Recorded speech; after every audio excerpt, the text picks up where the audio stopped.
বাংলাদেশকে নিয়ে অন্য একটি দেশের সাথে আপনি আলোচনা করার কে অধিকার দিয়েছে? আমার দেশের কি হচ্ছে না হচ্ছে, আমাদের সরকার আছে, আমাদের বিরোধী দল আছে, আমাদের জনগণ আছে, আমাদের আইন কানুন আছে, তারা কথা বলবে। আমরা আমাদের পররাষ্ট্রনীতি কি হবে, আমাদের নানা বিষয় নিয়ে কথা বলতে পারে। আপনারা কারা? অনেকেই ভারতে আশ্রয় পেয়েছে। আর ভারত প্রায় আমরা দেখি, আমাদের তো অবাক লাগে যে ভারত প্রায় দেখি যখন আমেরিকায় যায় বাংলাদেশ নিয়ে আলোচনা করার কথা শুনি আমরা সংবাদপত্রে, যে ভারত আমেরিকার সাথে, আমেরিকার রাষ্ট্রপতির সাথে বাংলাদেশ বিষয়ে আলোচনা করছে। আবার আজকেও দেখলাম গতকাল না কবে যে ভারত যুক্তরাজ্যের সাথে বাংলাদেশ নিয়ে আলোচনা। কেন? বাংলাদেশে সরকার নেই, বাংলাদেশে এটি একটি স্বাধীন দেশ নয়, এর একটি স্বাধীন পতাকা আছে, এর একটি স্বাধীন জাতীয় সঙ্গীত আছে।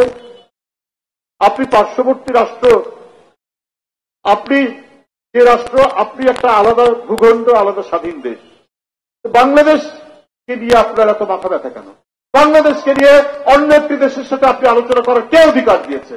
আমার দেশের কি হচ্ছে না হচ্ছে, আমাদের সরকার আছে, আমাদের বিরোধী দল আছে, আমাদের জনগণ আছে, আমাদের আইন কানুন আছে, তারা কথা বলবে। আমরা আমাদের পররাষ্ট্রনীতি কি হবে, আমাদের নানা বিষয় নিয়ে কথা বলতে পারে। আপনারা কারা যে বাংলাদেশ নিয়ে অন্য দেশের সাথে আপনারা আলোচনা করবেন? যারা লুটেরা, যারা খুনি, যারা আপনারকে হত্যা করে, তাদেরকে আপনারা আশ্রয় দেন। আজকে ভারত হচ্ছে শেখ হাসিনার দোসরদের বাগান বাড়িতে পরিণত হয়েছে। এটার কারণ হচ্ছে হাসিনার মাধ্যমে তারা বাংলাদেশকে তাবেদার রাষ্ট্র বানাতে চেয়েছিল। ভারত যা মনে করত হাসিনার মাধ্যমে সেটা করত, আর হাসিনা তার ক্ষমতা টিকিয়ে রাখার জন্য ভারত যা চাইত তাই দিয়ে। একবার বলেছে না, আমি ভারতকে যা দিয়েছে তারা চিরদিন মনে রাখবে। দিয়েছেন, এখন আমরা প্রতিদিন সেটা দেখতে পাই। কি কি দিয়েছে? সীমান্তে হত্যা হয়, লালমনিরহাটের সীমান্ত, চাঁপাই নবাবগঞ্জের সীমান্ত, ঠাকুরগাঁর সীমান্ত, সিলেটের সীমান্ত, মারা যাচ্ছে একের পর এক মানুষ, একদিন দুই দিন পর। আপনার এখন তো প্রতিবাদ হয়, এখন তো পররাষ্ট্র মন্ত্রণালয় থেকে করা বক্তব্য, ভারতের অপকর্ম বাংলাদেশে সমস্ত কিছু তারা মেনে নিতেন। তারা মেনে নিতেন এই কারণে মনে করত ভারত যে আমাদের একজন অত্যন্ত বিশ্বস্ত একজন প্রতিনিধি আছে বাংলাদেশে।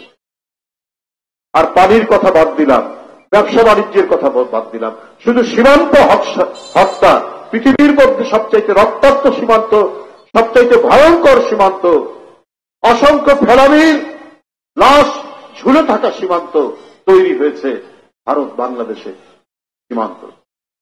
বন্ধুরা আমার, এইরকম একটি পরিস্থিতি অতিক্রম করে আজকে যতটুকু আমরা স্বস্তির নিঃশ্বাস নিতে পারছি, যতটুকু কথা বলতে পারছি, আমাদের চূড়ান্ত গণতন্ত্র এখনো কিন্তু ফিরে আসেনি। কারণ ন্যায় বিচার প্রতিষ্ঠা না হলে কোন মানুষের আপনার মুক্তি মিলবে না। যে ক্ষমতাশালী তার চোখ রাজনীতি যেন আইন আদালত না চলে, আদালতকে স্বাধীন থাকতেই হবে।